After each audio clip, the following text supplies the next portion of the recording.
Hello, everyone. My name is Daniel Abud. I'm from Ribeirão Preto, São Paulo, Brazil. And first of all, I'd like to thank you for the opportunity to be here and participate of the Congress. Virtually, I hope in the next time we can be really together. I was invited to talk about a subject that I like very much, that is the treatment of brain AVMs by venous approach. This is the timeline of the endovascular treatment of brain AVMs. In the beginning, we had only adhesive agents represented by the glue or cyanoacrylates, which had very limited results in terms of cure, in terms of filling of the nidus. Then we evolved to the non-adhesive agents era, starting with onyx and then with squid, fuel, and everything. Around 20 years ago, we could use a new agent that led us to better results in terms of filling of the nidus and cure, but with some new problems and complications that came along this new material. Then in the last decade, we have spent our time trying to fix and control these problems that appeared. Then we tried to develop techniques to control reflux, to control the nidus filling, and to make the detachment of the catheter safer. In this time, during the last decade, we could develop some techniques very complex, as the double catheterism, with simultaneous injection of embolic agent that I had the opportunity to describe along with the professors Munaye team. The security catheter, the detachable catheters appeared, the pressure cooker technique, and the modified pressure cooker technique that I have the opportunity to describe also. But even with these complex techniques and a better control of the filling of the nidus and better results in terms of cure, we still have had some situations which were impossible to deal with the AVMs, some complex AVMs. Then in this time, we resurrected old technique that was described in the early 90s using glue and very limited at the time.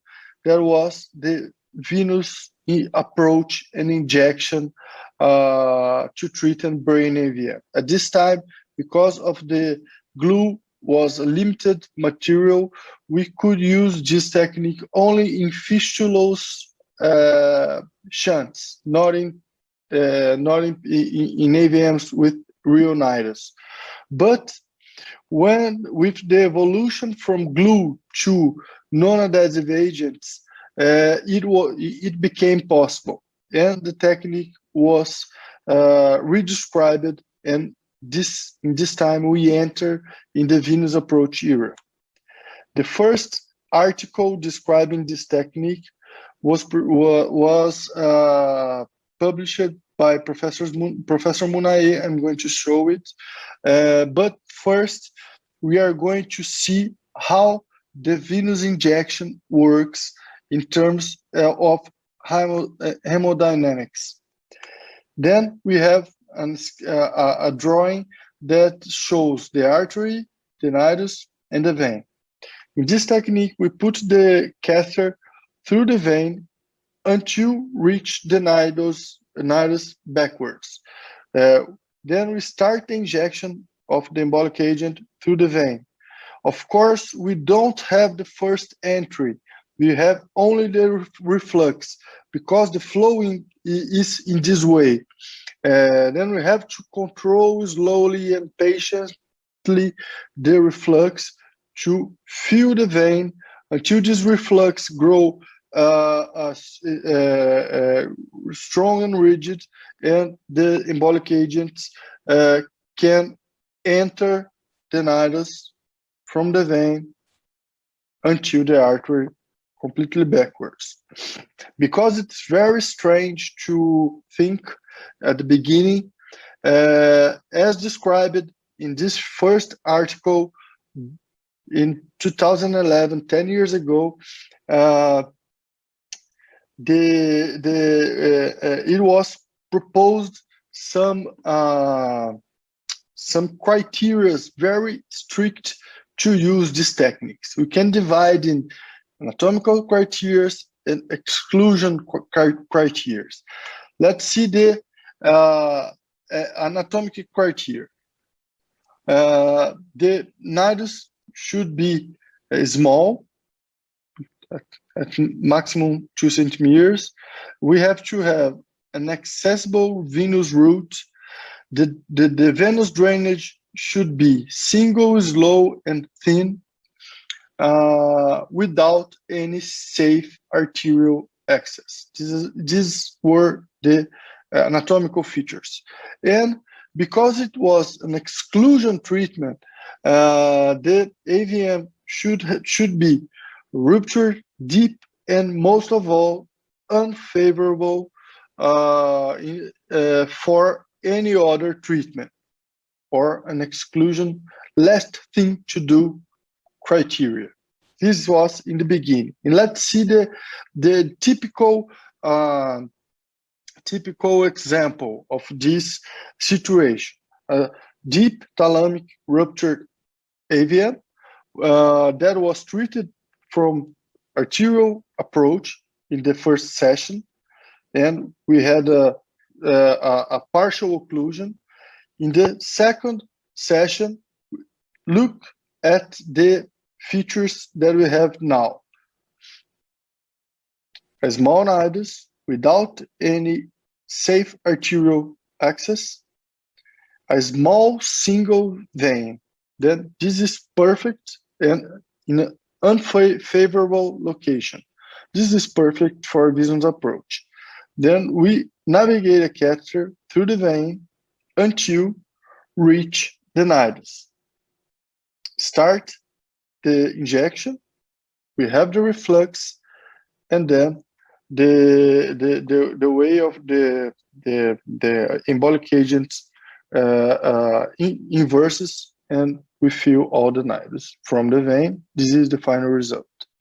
Then in the beginning, we have used the venous approach as last resort, but as we gain experience, it started to change. Nowadays, we use we select for venous approach most by anatomical selection, and we forgot a little bit this exclusion criteria, because we had some experience in articles showing that we can treat good location, good AVMs in good locations for other treatments by venous approach, including one series from my hospital that is exclusively superficial cortical brain AVMs treated by venous approach with very good results, very safe. And then other examples. Then I'll pick one superficial cortical AVM to show the step-by-step of the technique. Then we have a small hematoma, frontal hematoma caused by a very small AVM. Then we can see here. Then we have a very small and slow and a small nidus. We tried to do arterial approach, but we can see some features later. We identify one accessible venous route, single and very small. The arterial feeders are completely en passant. We don't have a safe position to inject without damage the cortex around. And the nidus is very small. Then anatomically, it's perfect, but it is a very, very, very surgical location. It is a problem to do a venous approach, not in our opinion. Then let's see.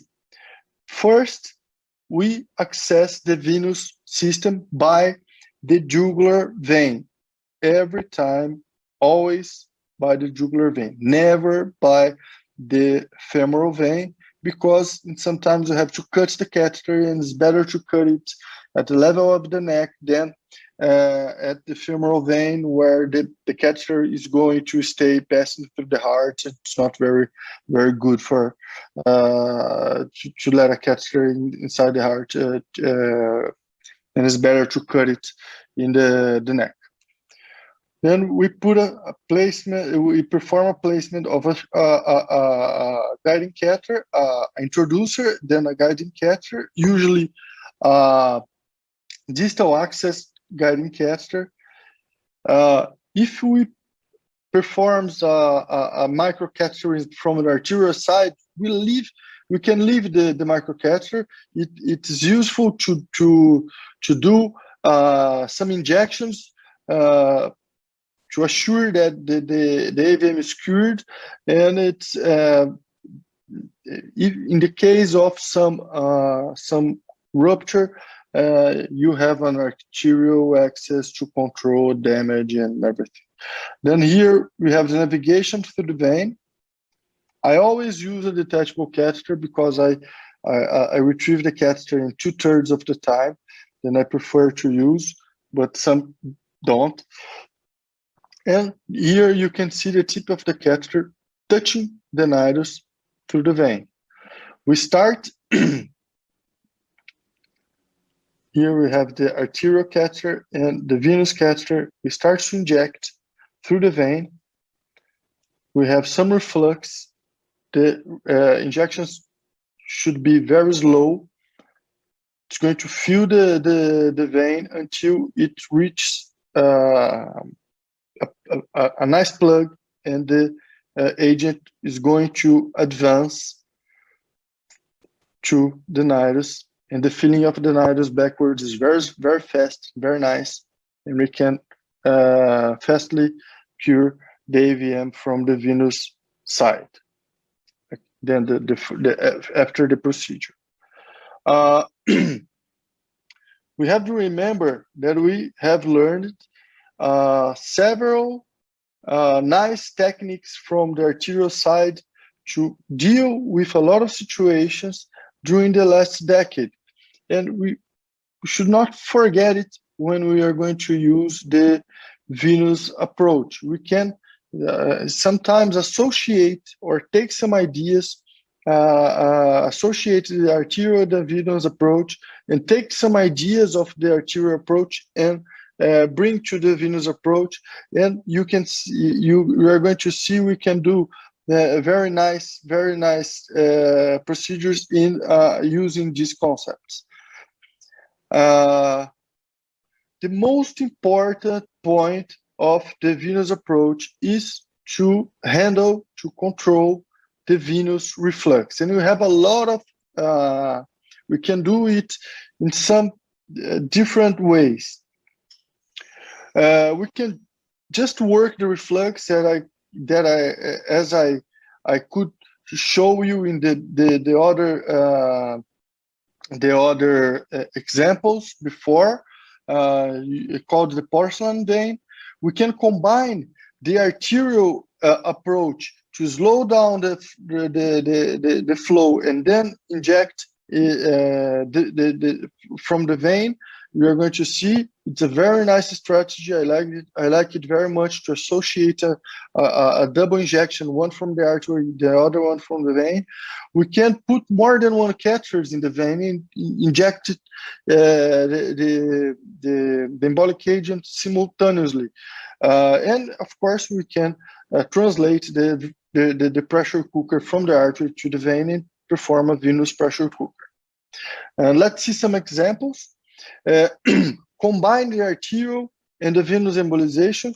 This is a very nice example. A small ruptured AVM, temporal ruptured AVM, with one main access from the artery, one main access from the vein.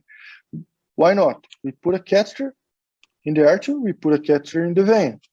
We have there's no way to the AVM escape.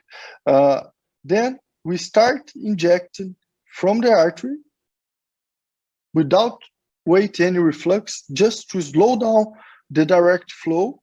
Then we inject in the second time from the vein. The first injection it stops the direct flow to the nidus. Then the injection from the vein will the nidus will aspirate the embolic agent.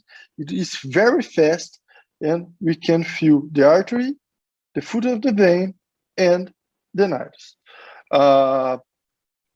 Other example, if the AVM has two main draining veins, but accessible, and the nidus is not very big, why not put one catheter in each vein? That what we did in this small AVM, also rupture. Then we can put a catheter through the right jugular vein and a microcatheter into the nidus, and from the left jugular vein we put the second catheter into the nidus. Then you can see both catheters in the nidus through each vein, through each vein.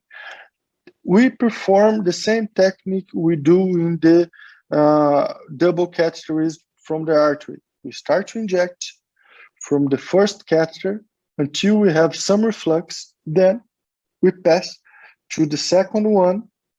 We start the injection, and then we take one catheter with each hand and start to inject simultaneously until the reflux grows strong and we have the entrance in the nidus until completely exclude the AVM through the veins. The pressure cooker. Let's talk about the pressure cooker. It's a little bit different from the artery, but we put two catheters, one touching the nidus, one a little bit before. In the proximal arc, we can put also to help here before from one catheter in touching the nidus, one a little bit before. We put some coils. The coils have the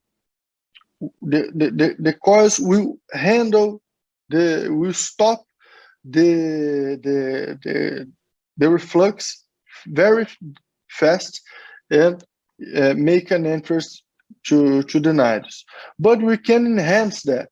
We can put a balloon in the arterial side to stop temporarily the direct flow to the nidus and make an aspiration effect from the vein to the artery. Then we usually do in this way. I'm going to show an example. And this time we inject the embolic material and fill the vein. Let's see an example. Small, deep, ruptured AVM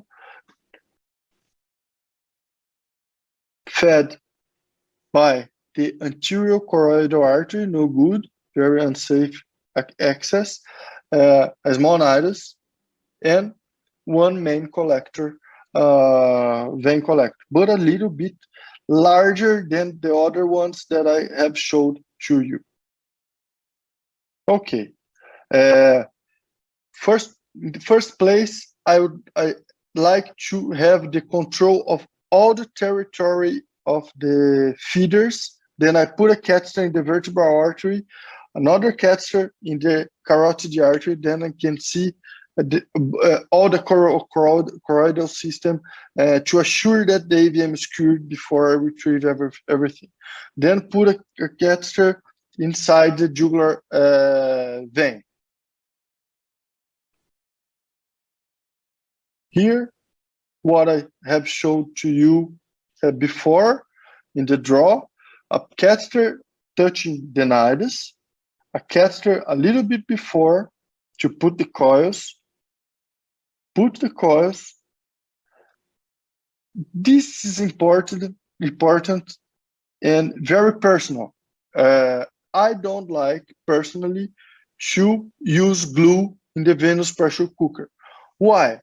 Because I don't want to block completely the flow of the vein before inject the material, before reaching the nidus. Then I prefer to use the coils just to block a little bit the material. I think it's sufficient.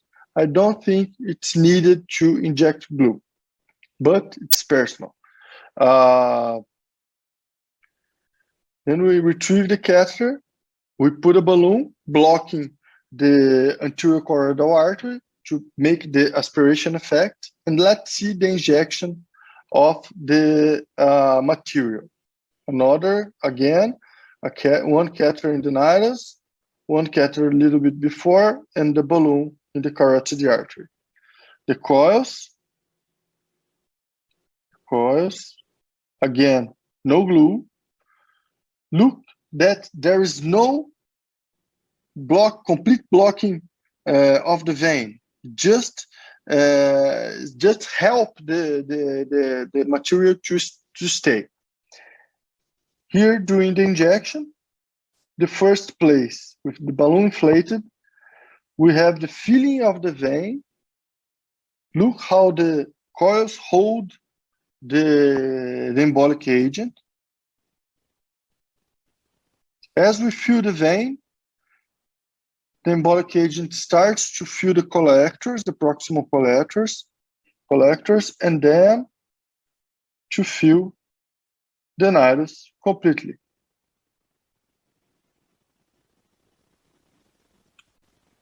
This is the final result, and complete exclusion of the AVM. You can see the double injection from the carotid artery and vertebral artery. I prefer to see all the possible feeders before to end the procedure. Let's pass to the last part of the presentation. I'm going just to show one of the most important series of the literature from the Professors Munaye group.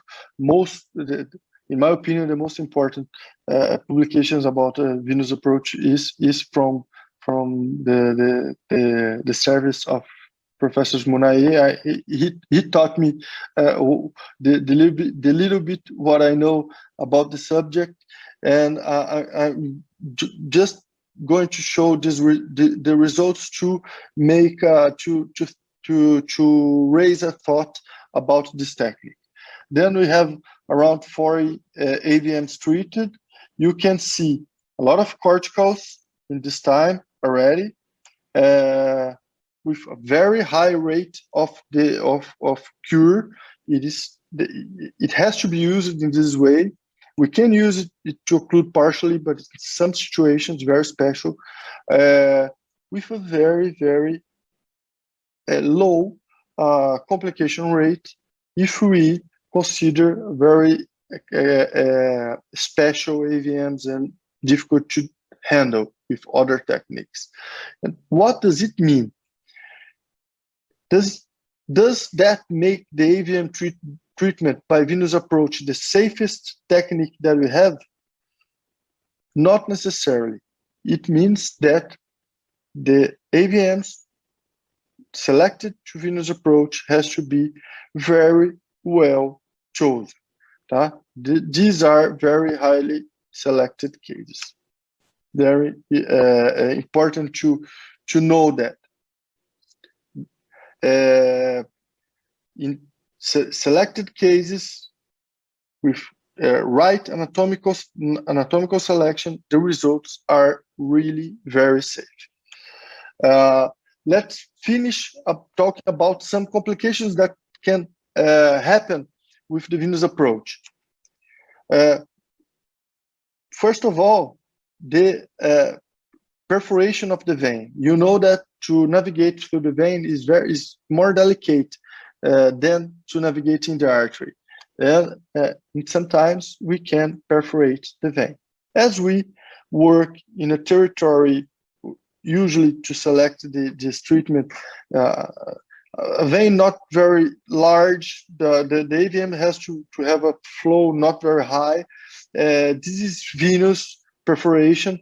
Usually you stop the procedure, retrieve the material, and the hemorrhage is very limited. Usually, most of the time, you don't have a lot of problems with this kind of complication, but we can lose the procedure, have to stop and do it in another time. Another point that is very important is when we do the venous pressure cooker, to pack very well the coils in the to do the pressure cooker before start to inject the material, because if the packing is loose, when you start to inject the embolic agent, it can move the coils, and these coils can go anywhere. It can stop a very big highway with that impairs a venous drainage of important part of the brain and make a venous hemorrhage, and can be a very big problem. Then you have to pay attention in doing a very nice packing before start to inject the embolic material. And then we have to understand very well the architecture of the vein before do this treatment. We have a lot of situations that can be very similar. This is the perfect scenario: one collector and one vein. But usually it is not like this. This is the example of that case that I put two catheters. We have two collectors and two draining veins. But in most frequently, we have a lot of small collectors that drains to a little bit bigger vein. And let's see, if we place the catheter wrong place, in this case, in one collector, we can occlude just one collector, the main draining vein, but we can leave some venous drainage impaired and make a regimen of high pressure and make a hemorrhage, which could be it could be a very big problem. Then, in this case, what can we do? We can place the catheter a little bit before, perform a venous pressure cooker, and this way we inject the embolic material, reach all the collectors, and reach the nidus. To do that, you have to understand the venous drainage and select the best approach, the best place to place the catheter, the best strategy to prepare the injection with, using a a pressure cooker or not, and everything. You can see this situation is real. Here you have really the same example, but in vivo, the coils, the three main collectors, and the nidus. If we place the catheter distally in one of them, we can have some problems. In conclusion, the venous approach is a powerful tool when used with curative intent. The indications are expanding every day. The anatomic location is not a limitation. The key to success is control the embolic agent progress. Thank you very much again. I hope to be with you next time. Thank you for your attention.